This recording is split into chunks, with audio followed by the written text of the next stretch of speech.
osoo addunyaan ija dhiphinaatiin gara Islaamabaad Paakistaanitti garagaltee tarii mariin kun obomboleetti waraanaa Baha Giddu-galeessaa qabbaneessaa laata jechuun eegduun dhugaan minjaala marii jalaa beekaruun onni addunyaa bitaa galchee jira.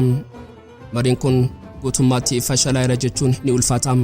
Garuu akkuma eegame iddoodhumaa fi waliigaltee goolabaarra ga'uu dadhabee hudhaa seenaa keessatti daangeffamee hafee jira. Maaliif mariin kun waliigaltee malee goolabame? Iraan Yuuraaniyaamii ishee Sarara Diimaa maaliif goote? Bal'ina isaa qabannee jirra. Iccitiin guddaan addunyaa raasee fi onnee Pentagoon cabsaa jiru. Iraan meeshaa Madaallii waraanaa Jijjiiruu hidhachaa jirti. Chaayinaan iccitiin sirna ittisaa qilleensaa Iraan sadarkaa olaanaatti guddisuuf meeshaa haaraa fi rifachiisaa Iraaniif ergaa jirti. Tiraamp iccitii kana yeroo dhaga'u alaasiin dura hin beekamneen Chaayinaa akeekkachiisee jira. Meeshaan Iraan hidhatte kun maalidha? Maaliif Ameerikaan akkasitti rifattee? Bal'inaan ni madaalla. Paarlaamaa Iraan keessaa sagaleen Har'a sagalee dippilomaasii laafaa osoo hin taane akeekkachiisaa addunyaa raasuudha.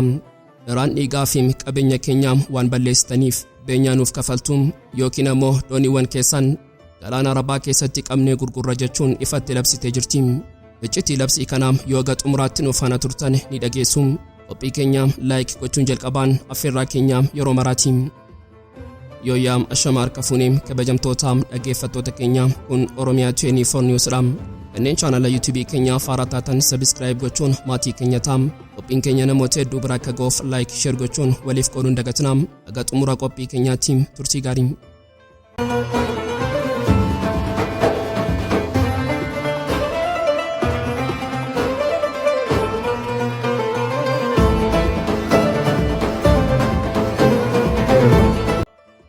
Osoo addunyaan ija dhiphinaatiin gara Islaamabaad Paakistaanitti garagaltee tarii mariin kun obomboleetti waraanaa Baha Giddu-galeessaa qabbaneessaa laata jechuun hafuura qabattee eegduun dhugaan minjaala marii jalaa beekaruun onni addunyaatti bitaa galchee jira.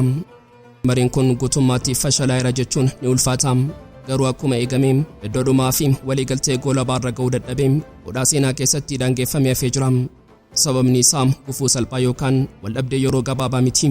Sababni isaa dhimma du'aa fi jireenyaatiin lafee dugdaa waraana kanaa Yuuraaniyaamii qulqullaa'eedha. Dubbeemaan ministeera dhimma alaa Iraan Ismaa'eel Baaqa'iin dhugaa jiruun ija jabeenyaa fi iftoomina guutuun addunyaatti saaxilee jira. Akka inni jedhutti mariin kun guutummaatti yeroo gobuu hin turre. Ergamtoota Iraanii fi Ameerikaa gidduutti qabxiilee tokko tokko irratti waliigalteen uumamuun isaa lafa marii ijaaruuf abdii kan kennee ture. Garuu yeroo dhimmi guddichi inni Sarara Diimaa ta'e ka'u mariin sun akkuma doonii dhagaatti buuteetti raafamee dhaabbate. Dhimma Yuuraaniyaamii kun maaliif qabxii waldhabdee guddaati? Iraaniif sagantaa niwukileeraa ofii guddifachuun dhimma birmadummaa biyyaa fi guddina teekinooloojiiti. Diinaaf jilbeenfattee mirga kana dabarsitee hin kennitu. Ameerikaadhaaf ammoo Iraan Yuuraaniyaamii qulqulleessu jechuun sodaa boombii niwukileeraa guyyaa tokko hojjechuu dandeessi jedhuun onnee Pentagoon raasa. Garaagarummaan kun garaagarummaa teeknikaa qofa osoo hin taane garaagarummaa eenyummaa fi of tuulummaa Ameerikaa cabsanii mirga ofii kabachiisuuti. Wanti haala kanaa caalaatti xaxamaa taasisee amala warra dhiyaa isa yeroo hundaa waan hunda dhuunfachuu barbaadudha. Ergamtoonni Ameerikaa marii kanarratti dhimma niwukileeraa qofaa osoo hin taane ulaa Hormuuz ni banama. Dhiibbaan Iraan Baha Giddu-galeessaa keessatti qabdu ni hir'ata jechuun ulaagaalee haaraa fi ulfaatoo minjaalarra tuulan. Kun marii teeknikaarraa gara waraana ji'oopoolitiksiitti waan jijjiirameef Iraan tasgabbiidhaan lakki jechuun jilbeenfachuu diddee. Iraan ulaa Hormuuz cufuun ishee ulaa dinagdee addunyaa hudhuuf qofa osoo hin taane Ameerikaa dirqisiistee gara minjaalaatti fiduuf ture. Ammoo ulaagaa kana hundaa akkamitti guyyaa tokkotti mallatteessiti? Seeraan dhugaa kana duraanuu beekti turte. Baaqa'iin ibsa isaa keessatti dhimma waggootaaf xaxamee fi waraana ammaa ta'e kana ka'umsa guyyaa tokkoon furuun abjuudhaan jechuun haala jiru ibsee jira. Iraan waraana kana keessatti dhiibbaa farkaa akka hin kennine faayidaa uummata ishee fi birmadummaa ishee kabachiisuuf humna qabdu hundaa fayyadamuu akka itti fuftu ifatti labsee jira. Haa ta'u malee Iraan balbala dippilomaasii guutummaatti hin cufne. Paakistaan fi biyyoota michoota ishee ta'an wajjin mariitti dhufuun tarsiimoo marii fi misaayilaa wal cinaa oofuu ishee agarsiisa. Garuu wanti obsaa masaraa White House fixee waraana kana gara sadarkaa dho'insaa isa xumuraatti oofuuf deemu gochaa fi dubbii pireezidaantii Doonaald Tiraampiidha. Tiraamp inni ergaa Tiwiitaraatiin addunyaa bulchuu barbaadu mariin kun gufataa jiraachuu isaa yeroo dhaga'u dallansuudhaan fuula miidiyaa hawaasaa isaa irratti akeekkachiisaa isa hunda caalaa fi waraana guutuu labsuun dabarsee jira. yoo Iraan atattamaan ulaagaa Waashingten fudhachuu diddeem Iraan irratti uggura galaanaa guutuun hankaam. Uggura galaanaa jechuun maal jechuudha? Kun qosaa siyaasaa miti. Seera waraanaa addunyaa keessatti biyya tokko irratti uggura galaanaa kaa'uun labsa waraanaa kallattiiti. Dooniiwwan waraanaa Ameerikaa galaana Iraan marsanii doonii daldalaas kan boba'aa tokkollee akka hin baaneef akka hin seenne dhorkuu jechuudha. Tiraamp boba'aa keessan gurgurachuu hin dandeessan, nyaataa fi qoricha galfachuu hin dandeessan, guutummaatti isin hudheem isin ajjeesaa jechuu isaati. Garuu Tiraamp waan tokko dagatee jira. Iraan biyya ugguraan kuftu miti. Iraan biyya waggoota 40f uggura jala turte. Misaayila haayipaarsoonikii ijaarrattedha. Uggurri galaanaa yoo labsame Iraan ulaa Hormuz cufuurraa darbite. Doonii waraanaa Ameerikaa galaanicha irratti argame hunda misaayila Abboomaa DFM Kaleeja Faarsiitiin daaraa gochuun ishee waan oolu miti. Har'a Baha Giddu-galeessaa fiigicha du'aa fi jireenyaa keessa jira. Bariin Islaamabaad yeroof dhaabbatus madaalliin waraanaa amma ijaarsa humnaatiin murtaa'e. Tiraamp uggura galaanaa fidaa yoo jedhu Iraan ammoo misaayilota ishee qopheessite. Kottaa galaanaa Arabaa awwaala sibiilaa fi doonii keessanii goonaa jechuun ofitti amanamummaa guutuun eegaa jirti. Addunyaan amma marii nagaa osoo hin taane ho'iinsa ibiddaa isa dhumaa kan of tuulummaa Ameerikaa cabsee dhugaa Iraan mirkaneessuun hafuura qabattee eegaa jirti. Qilleensa Baha Giddu-galeessaa yeroo ammaa kana yeroof tasgabbaa'aa fi haara waraanaarraa xiqqoo qulqullaa kan fakkaatu ta'us dhugaan lafa jalaa fi miinjaalaa dippilomaasii duuba deemaa jiru garuu obomboleettii haaraa fi kanaan dura argamee beekneef qophii xumuraa jira.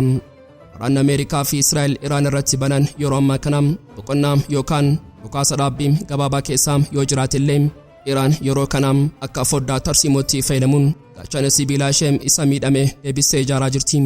Iccitiin guddaan addunyaa raasee fi onnee Pentagoon cabsaa jiru garuu asuma irratti ifa baam. Iraan ijaarsa haaraa kanaaf kophaa ishee miti. Jawwee baam Chaayinaa haguuggii dippilomaasii ishee irraa saaqxee harka lafa jalaan Iraaniif meeshaa waraanaa dhiyeessuuf qophii xumurtee jirti. Gabaasni basaasaa Ameerikaa fi neetwoorkiin oduu CNN akka ifa godhetti Chaayinaan torbanoota muraasa dhufan keessatti sirna ittisaa qilleensaa ammayyaawaa fi sodaachisaa ta'e Iraaniif dabarsitee kennuuf deemti. Garuu Chaayinaan biyya of eeggattuu fi qaxaleedha. Kallattiin doonii isheetiin meeshaa kana gara baandaara Abbaasiitti ergitu. Tarsiimoon Beejing riqicha dhokataa fayyadamuudha.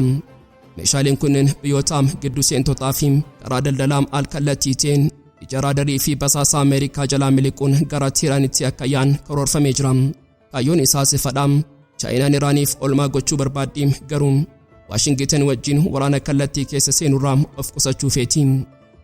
Meeshaa Chaayinaan karaa dhoksaatiin Iraaniif erguuf deemtu kun maaliif madaallii waraanaa jijjiira kan jedhu haa xiinxallu. Gabaasichi akka agarsiisutti meeshaaleen dhiyaachuuf deeman kunniin keessattuu misaayilota gatiittii irratti dhukaafaman. Misaayilonni kunniin baay'ee salphaatti kan socho'an namtokkeen kan baatamanii fi lafa dhoksaatti diina adamsuu kan danda'anidha. Waraana dhiyeenya kana keessatti xiyyaaronni Ameerikaa fi Israa'el warri gadi jedhanii barreessanii fi helikopteroonni diinaa misaayilota kanaan akka baala mukaa samiirraa harca'uu akka danda'an addunyaan argee jira. Pireezidaantiin Ameerikaa Doonaald Tiraamp iyyuu dhiyeenya kana yeroo dubbatu xiyyaarri isaanii ammayyaawaan F-50 Strike Eagle samii Iraan keessatti misaayila gatiittii kanaan rukutamee kufuusaa tasaa amanee ture. Kun ammoo meeshaan Chaayinaa kun Romaanuu harka Iraan ga'ee hojii eegaluu isaa shakkii cimaa uumee jira. Dabalataanis Iraan sirna ittisaa qilleensaa fageenya dheeraa Chaayinaa kan HQ-9B jedhamu isa raadarii F-35 jaamsuu fi fageenyatti adamsuu danda'u argachuu ishee gabaasonni ni agarsiisu. HQ-9B kun S-400 Raashiyaa wajjin kan walgitu yoo ta'u erga Iraan sirna raadarii ishee gadiin aleellaa Ameerikaatiin jalaa miidhamee booda akka qaawwaa sana cufuu qofa osoo hin taane isa kanaan duraa caalaatti samii ishee akka zoonii du'aa taasistuu ishee gargaaree jira. Ameerikaan yeroo boqonnaa kanaaf fayyadamtee karoora lolaa haaraa baafachaa yeroo jirtu Iraan ammoo teekinooloojii Chaayinaatiin ija ishee qarattee da'oo ishee jabeessitee isaan eegaa jirti. Gama dippiloomaasiitiin yeroo ilaallu sabni Chaayinaa baay'ee dinqisiisaadha. Embaasiin Chaayinaa Waashingten jiru ija jabeenyaan ba'ee nuti qaama waraanaa kana keessa jiru kamiyyuuf meeshaa waraanaa hin gurgurre. Oduun kun soba bu'uura hin qabnedha jechuun haalee jira.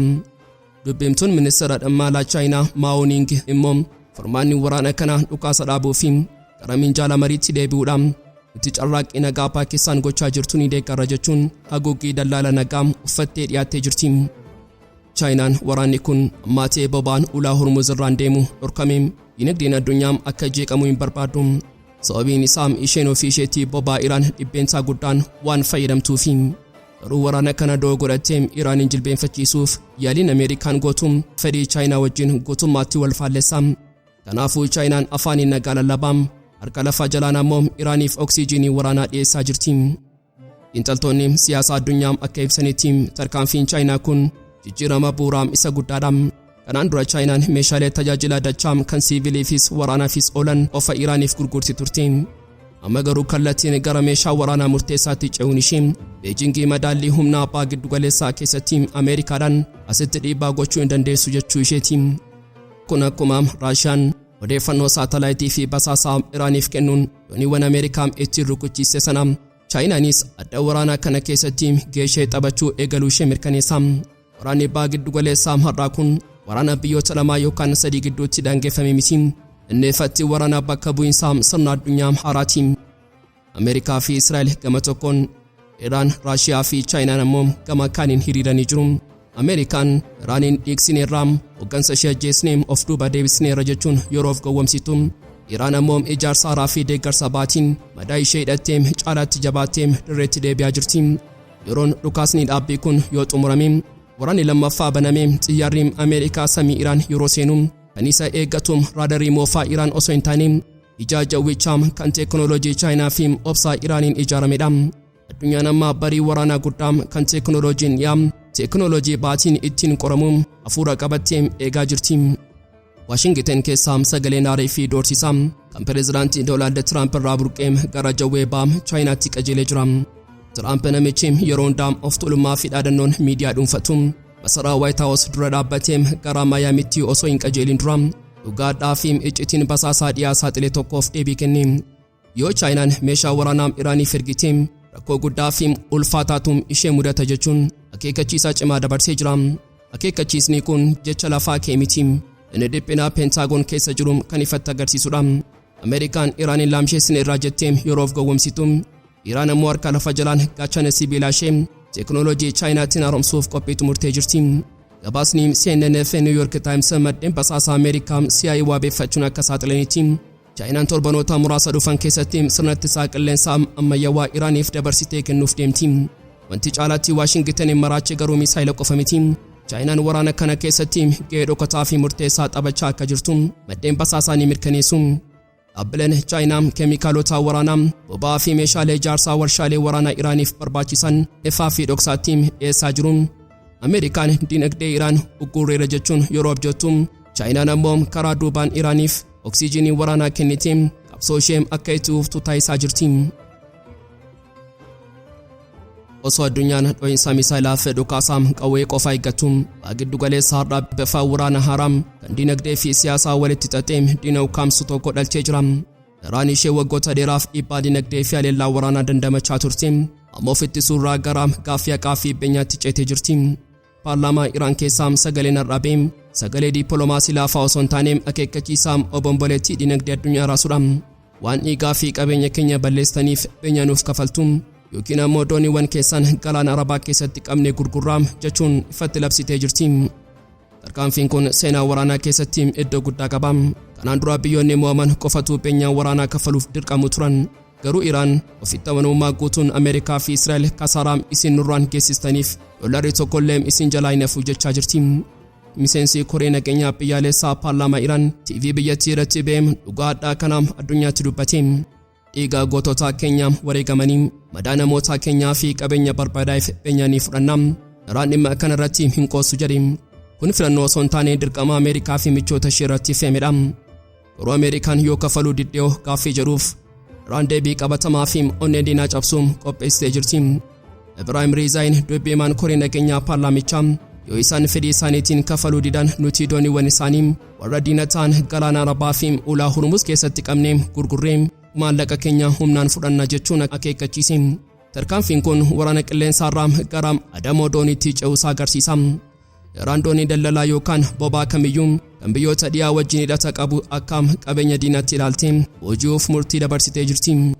Wanti caalaatti daldala addunyaa dhiphisuu fi dinagdee dhiyaa laamsheessuu ammoo tarkaanfii Iraan gibira darbiinsaa ulaa Hurmuz irratti feetedha. Gabaasni akka saaxileetti Iraan dooniiwwan bishaan ishee keessa darban tokkoon isaaniirraa gibira doolaara miiliyoona 1 hanga miiliyoona 2 kaffalchiisaa jirti. Kun waraana dinagdee sadarkaa olaanaati. Iraan ulaa Hormuz isa boba'aan addunyaa keessa darbuun meeshaa dhibbaa godhattee diina ishee guutummaatti hidhaa jirti. Ameerikaan uggura galaana nan kaa'a jettee yeroo dorsistu, Iraan ammoo duraan dursitee kellaa kaffaltii ijaartee diina ishee saamicha seera qabeessa ta'een adabaa jirti. Walumaa galatti Har'a Ebla 12/2026 Iraan madaallii waraanaa gara madaallii dinagdeetti jijjiirtee jirti. Ameerikaan xiyyaaraa fi doonii waraanaa fiddee Iraaniin sodaachisuuf yeroo yaaltu, Iraan ammoo baankii fi daldala addunyaa qabattee yookiin maallaqa kaffaltu yookiin doonii keessan dhabdu jechuun diina ishee manuma isaanii keessatti jilbeenfachiisaa jirti. Waraanni kun amma qawwee qofa osoo hin taane waraana doolaaraa, waraana sodaa fi waraana kutannooti. Iraan ulaa Hormuz cufuun qofaam osoo hin taane kellaa gibiraam itti gochuun of tuulummaa warra dhiyaa daaraa godhaa jirti. Diinni hamma fedheem haa iyyuu Iraan humnaan yoo diddan qarshiin isin adabna jechuun Baha Giddu-galeessaa keessatti seenaa birmadummaa bara baraa barreessaa jirti. Egaan kabajamtoota dhaggeeffattoota Oromiyaa 24 News qophii isaatii kanaaf qabannee dhiyaannee asumarratti goolamaa. Kanneen chaanala YouTube keenyaaf haaraa taatan subscribe gochuun maatii keenya isaa qophiin keenya namoota hedduu biraa akka ga'uuf like share gochuun waliif qooduun dagatinaa. Xumuraatti waan nu faana turtaniif galatooma.